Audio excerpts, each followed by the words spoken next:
I appreciate the Hunt family. And to you, I want to specifically say and convey that I believe you have done a lot of good for Kansas City. But this is wrong. Simply put, this is another form of cronyism, and I believe that you are better than this. Many people in Jackson County don't care that the industry standard pursues this path of taxation to fund arenas. Just because others do it doesn't make this right. Please reconsider this push for new stadiums on the backs of taxpayers for the next 50 years.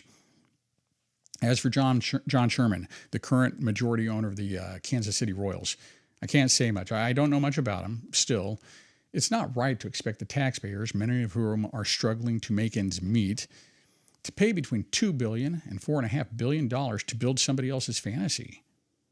Remember the principle about personal liberty in one's nose? To be abundantly clear, I don't have the right to become wealthy by taking something that is rightfully yours, even if the majority of the people support my goal, whether it's because they think it's cool or beneficial to the community at large. Had we been teaching our founding documents, we would understand the moral code of self-government.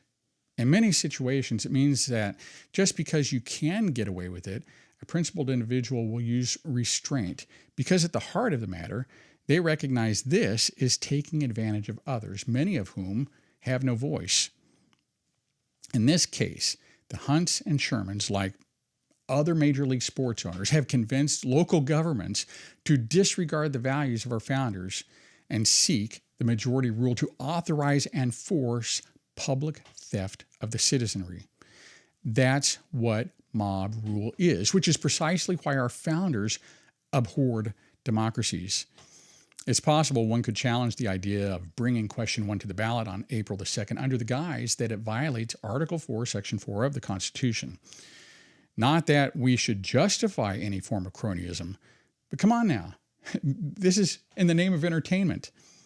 As much as I love the Chiefs and going to the ballpark, it's wrong to force people on a fixed income or disinterested parties to subsidize your entertainment venture, just as it's wrong to expect everyone to subsidize through taxes the amusement park worlds of fun. If your business model isn't working right, then change your industry. Don't seek to convince voters to aid in the role as your public enforcer. Between now and April 2nd, big businesses, including the Chiefs and the Royals, along with construction companies and other interested parties, are spending millions of dollars to convince you, the taxpayer, to authorize this illegitimate scheme to take money from your neighbors and grandchildren for the next 50 years. Every time they go to the gas pump, grocery store, or movie theater, they will be subsidizing entertainment for people who should be expected to pay for it themselves. Remember this, the people investing in these expensive ad campaigns, along with the government of Jackson County, Missouri, stand to make billions of dollars off you and me.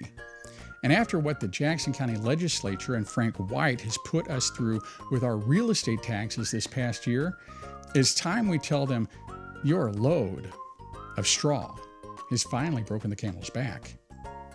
It's just common sense for uncommon times.